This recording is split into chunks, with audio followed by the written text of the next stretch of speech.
Ganun pa siya.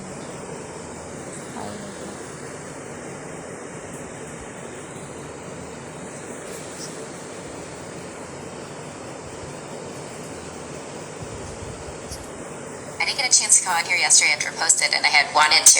And by the time I finally came on, this is what it was supposed to look like when you watched the video. I have no idea what happened in Instagram land that lost that in translation, which is super annoying, but anywho.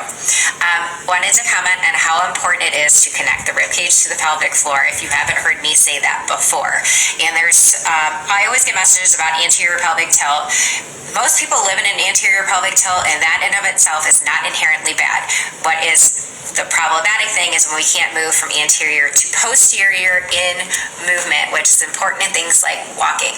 And so to understand that there's different biomechanics that happen at the bones themselves, and then what is happening at the muscles as that pelvis goes through those different motions, and that also mirrors what's happening at the rib cage. So it's really, really important to connect those two. So if you're only doing core work, seeing some improvement but not a lot, look up the chain to those ribs. Psoas that I want to tell you about, and I might make a video on this because I know not everybody watches stories, is that other than the mechanical function of the psoas and where it lies and how it's impacted by like pelvis and rib position, the other neat thing about the connection to the diaphragm, and that I feel very much applies to, well, it applies to everybody, but like I think about my pelvic floor and my postpartum ladies, is that the psoas is believed to be like connected to that reptilian part of your brain, that very primal part where it can hold on to trauma or be the emotional organ.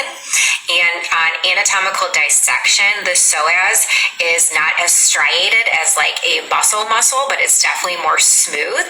And so it's kind of thought to be like a visceral, almost as if like it's organ-like and less muscle-like because of how deep it is. So hold on, I'll get to the rest of the reason why that's important. So it's very closely linked to that fight or flight sympathetic nervous system upregulation, chronic stress, chronic tension held in that muscle. And I say this because I used to tell a lot of patients this, and especially those that, I'm obviously not a clinical psychologist, but we can refer you to that, or we can just bring up a certain situation that might bring you to another aha moment of how your physical is being connected to some other things, where maybe your delivery outcome was not as desired. A lot of moms kind of have this aha moment where that traumatic C-section, although they know that it was the right thing, it was a time of unexpected emotions that they encountered, and they can kind of start to connect the dots. Also, sexual trauma is included in that very much, and other things that I think are so closely, intimately connected to those areas of pelvic. For those who keep asking me to share food stuff, I will certainly do that. It is not a food blogger lifestyle. Like the other day, someone's like, that's not a third cup. I'm like, I know, I never measure anything. I was just trying to give you sort of a measurement.